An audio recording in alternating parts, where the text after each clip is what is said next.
सो भाई देखो, हम चाहे मतलब किसी भी एग्ज़ाम की या फिर किसी भी चीज़ की प्रिपरेशन करते हैं, जब फेल होता है तो एक अलग गिल्ट होता ही है। डेफिनेटली बात करने वाला हूँ Indian air force section Y group का जो मेडिकल एग्ज़ाम होता है, इंडियन नेवी डबल एसएसआर का जो मेडिकल एग्ज़ाम होता है, उसका जो एक अपन का रिव्यू है, मतलब अपने का एक एक्सपीरियंस है उसमें दिया।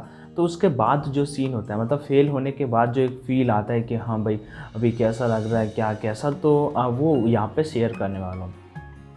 देखो, दोनों के मेडिकल एग्ज़ाम अलग अलग होते हैं। इंडियन नेवी का medical exam comparison Indian air force काफ़ी इजी होता है, क्योंकि इंडियन नेवी के मेडिकल एग्ज़ाम में काफ़ी सारी ऐसी चीज़ें होती हैं जो टेस्ट नहीं होती। जैसे कि आपका एक्सरे टेस्ट नहीं होता है, बॉडी के अंदर वाला जो टेस्ट होता है एक्सरे, पीछे से रेस डाली जाती है। आपको ये मान लो एक दीवार है, ठीक है, इसमें आपको ऐसे चिपका के खड़ा कर दिया जाएगा, इससे सटा के आपको खड़ा कर दिया जाएगा और पीछे से आपकी रेस डाली जाएंगी।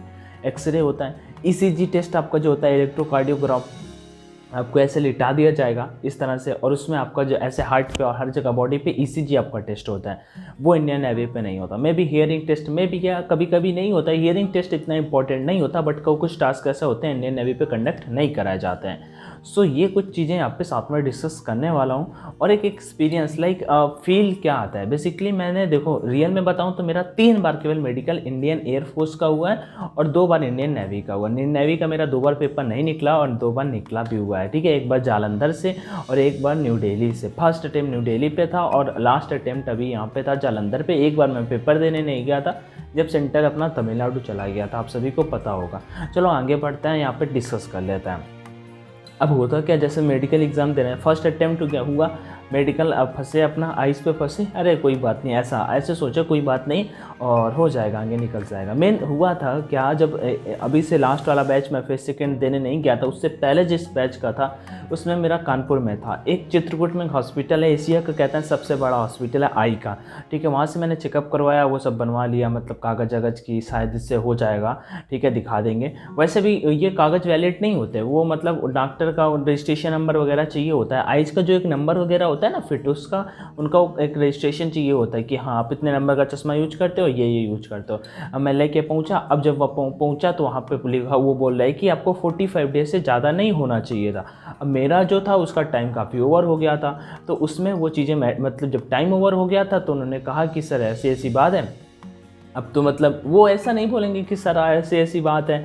रात के बज गए थे 7, मेडिकल एग्जाम होते होते पूरा पूरा दिन लग जाता है, ठीक है। अब 7 बज गए तो बोले कि मेरा लगभग 35 दिन का हो गया। तो भाई अब मैं अकेले था कानपुर पे, ठीक है। कानपुर वैसे मेरे गांव से लगभग 60 किलोमीटर, 60 में मैक्सिमम चकेरी यहाँ से 60 किलोमीटर होगा जहाँ पे मैं हूँ। तो भाई वहाँ से अब ये हुआ था, फिर भी कोई साथ में नहीं। अब कानपुर में किसी का पता नहीं, वो मेरा मतलब जानता किसी को नहीं था। अब अचानक से निकला, मतलब उधर से बोले कि जाओ अभी रात में ही बनवा के आओ, कल सुबह आपको 6 बजे रिपोर्ट करना है। अब रात में ही, अब कहाँ बनवाएं, ठीक है। तो निकले भाई, और अब इतना रोना आ रहा था, इतनी गालियाँ मतलब दिमाग में आ रही थी खुद के कि यार ये कैसा है, मेरे साथ में ये ऐसा होता है। और ऐसा नहीं था कि केवल मैं ही फंसा था, मेरे साथ में 11 लड़के और थे जो कानपुर में रात के वही हम लोग 9 बजे इधर उधर घूम रहे थे गलियों में कि किसी मेडिकल का वो मिल जाए, अच्छे डॉक्टर की शॉप। और फिर एक मिला भी और उसने खूब रुपए, किसी ने सोचा कि कम का बनवा लें, लेकिन वो अपने अकॉर्डिंग अपना तो चेक करते ही हैं, तुम्हारा कागज़ चेक करेंगे, लेकिन ऐसा नहीं कि अपना नहीं चेक करेंगे, तो अपना भी चेक करते हैं। तो उसमें विज़न का था नहीं कि कोई कम करवा लो।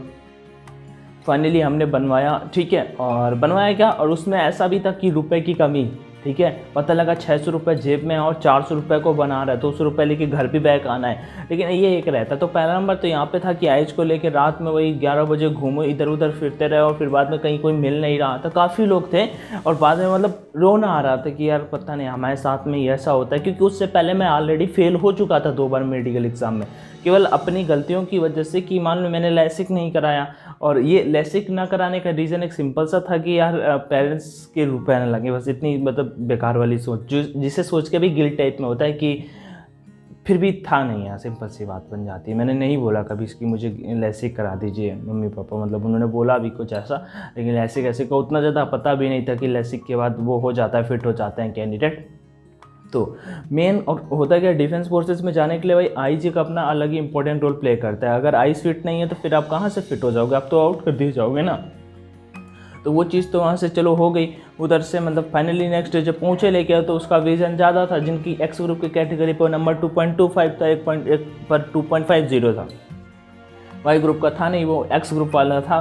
तो वहाँ से री मेडिकल ग्रीन की जगह रेड कार्ड मिला। अब गोरखपुर पहुँचे, गोरखपुर रुके, पहले पहुँचे गोरखपुर पे होता क्या है, ये नहीं कि जिस दिन जाओगे उसी दिन हो जाएगा भाई, जिस दिन डॉक्टर आएंगे उसी दिन होगा। आपको पता लगे 6-6, 7-7 दिन वेट करना पड़ सकता है। गोरखपुर ऐसा है जहाँ पे हाथों से फ़ोन लेके भाग जाते भाई, साथ में एक बंदा खाना खा के आ रहा है, वापस फ़ोन लेके भाग गया। अब रात में सर ने बोला 4 दिन बाद आपका होगा। गोरखपुर जो हॉस्पिटल है जहाँ पे रिपोर्ट किया था, वहाँ से कुछ लगभग 4-5 किलोमीटर दूर था उनका बेस। तो वहाँ पे ऐसा, अब इतने दूर कौन जाएगा भाई। हम मतलब जाने को सभी तैयार हैं, लेकिन आज नहीं है मेडिकल। अब रहने के लिए अगर किसी नॉर्मल से रूम पे भी रहोगे तो वहाँ पे भी भाई डेली का 200 से 300 रुपया खर्चा आ जाता है। तो उसके रहने के लिए फिर ऐसा कुछ जुगाड़ नहीं सेट हुआ। तो फिर क्या, मैं रात में गोरखपुर वाली बस ट्रेन पकड़ी और फिर घर की ओर भाग आए। फिर 4 दिन बाद फिर से गए वापस वहाँ पे, क्योंकि था क्या, उन्हें कुछ नहीं मतलब, उन्हें तो बस इससे मतलब है कि अपना टाइम से रिपोर्ट मारो। और था वही था, ऐसे चेक किया सर, मतलब सर क्या बोलेंगे, अनफिट हो आप, वो ऐसे रिजेक्ट कर देंगे। ऐसे इंडियन नेवी का हुआ था, इंडियन नेवी की दिल्ली वाला तो था ही, तो वो मैं पहली बार में ही नहीं पढ़ पाया था। अब आ जाते ही जो जालंधर पे मेरा पंजाब पे हुआ था, MS जालंधर पे हुआ। जैसे ही मुझे फुल डे के बाद शाम को मिला, मैं अपने भैया के साथ में था, कार्ड मिला था, ठीक है। जब मैं वहाँ पे पहुँचा, ऐसा नहीं कि ग्रीन कार्ड और रेड कार्ड मिलता है, ऐसे ही मिला था री मेडिकल वाला, उसका कुछ प्रूफ नहीं होता। जब पहुँचा MS पे तो उन्होंने एंट्री नहीं दी, जो बाहर मिलिट्री वाले होते हैं, वो कहते हैं अपना जब होना। तो 21 दिन के बाद जब मैं अकेले पहुँचा वहाँ पे, ठीक है, फिर किसी को साथ लेके नहीं, तो मैंने प्लान बना रखा था भाई सर के चरणों में गिर जाएंगे यार कि सर प्लीज़ यार नौकरी लगो, मतलब नौकरी क्या, बस यही है। इतना ज़्यादा भी विजन नहीं गड़बड़ था। लेकिन जब वहाँ पे चेकअप पूरा, तो वहाँ पे बहुत भीड़ थी। जिस दिन मैं पहुँचा था वहाँ पे लड़के 6-6, 7-7 दिन से वेट कर रहे थे। मेरा वो मतलब बेस्ट डेट था जब मैं पहुँच गया था वहाँ पे, क्योंकि उसी दिन हर एक चीज़ का चेकअप होना था। और ऐसा होता है कि 21 डेज़ के भीतर नेवी में आप किसी भी दिन वहाँ पे रिपोर्ट कर सकते हैं, जबकि एयरफोर्स में क्या होता है कि आपको डेट दी जाती है, कितने दिनों के भीतर आपको वहाँ पे रिपोर्ट करना होता है। तो ये सारी की सारी चीज़ें होती हैं। तो बस इसका एक ही आप सभी को सजेशन है कि हमेशा अपने मेडिकल एग्ज़ाम पे भी फोकस रखना, कि मेडिकल एग्ज़ाम ऐसा नहीं है कि केवल रिटन ही सब कुछ होता है। रिटर्न क्लियर कर लेते हो, मान लो 40% आप क्लियर कर जाते हो इंडियन एयरफोर्स या इंडियन नेवी पे एक स्टेप, लेकिन और भी सारे स्टेप्स होते हैं, तो उन्हें दिमाग में भाई साहब रखना। पढ़ाई करते रहो, कभी कोई दिक्कत आए तो मुझे ज़रूर बताते रहो मेडिकल एग्जाम रिलेटेड। हाँ, कभी कभी रिप्लाई भी नहीं कर पाता हूँ, फिर आप सभी रीज़न जानते हो। बाकी पढ़ते रहो, अनअकैडमी से पढ़ते रहो, इंडिया का टॉप मतलब प्लेटफॉर्म है जहाँ पे टॉप एजुकेटर्स पढ़ाते हैं, तो उनसे जाके पढ़ सकते हो। कुछ फ्री पे जो क्लासेस चलते हैं उन फ्री वाली क्लासेस को अटेंड किया करो, ठीक है। और यूट्यूब पे ज़्यादा 20-25 जगह मत भगो। अगर यूट्यूब पे भी पढ़ना है, अनअकैडमी में पढ़ना है, किसी भी जगह पे आपको पढ़ना है, तो बस उस जगह को पकड़ लो और वहाँ पे पढ़ते रहो। टाइम से आपको सारी की सारी चीज़ें वहाँ पे प्रोवाइड कराई जाती हैं। फ्री पे भी काफ़ी ऐसे मतलब टेस्ट होते हैं, अटेम्प्ट करो, और फ्री में बहुत सारे आपको रुपए नहीं लगाने होते हैं, आपको खुद वहाँ से रुपए जीत सकते हो। तो ये सारी चीज़ें होती हैं, ठीक है। कभी किसी को मतलब अगर आप जा रहे हो तो उन्हें रिकमेंड कर सकते हो, भाई कोड ऑनलाइन D50 अपना कोड है, ऑनलाइन D50 का अप्लाई कर देना, जिससे 10% का डिस्काउंट मिल जाएगा। और मेडिकल एग्जाम पे थोड़ा सा फोकस रखो, ठीक है। पढ़ाई के साथ साथ मेडिकल एग्जाम पे भी फोकस रखो, आपका सिलेक्शन हो जाएगा। लेकिन अगर नहीं रखोगे तो फिर दिक्कत हो जाएगा। बाकी कोई भी क्वेरी है तो मुझे कॉमेंट सेक्शन में ज़रूर बताना।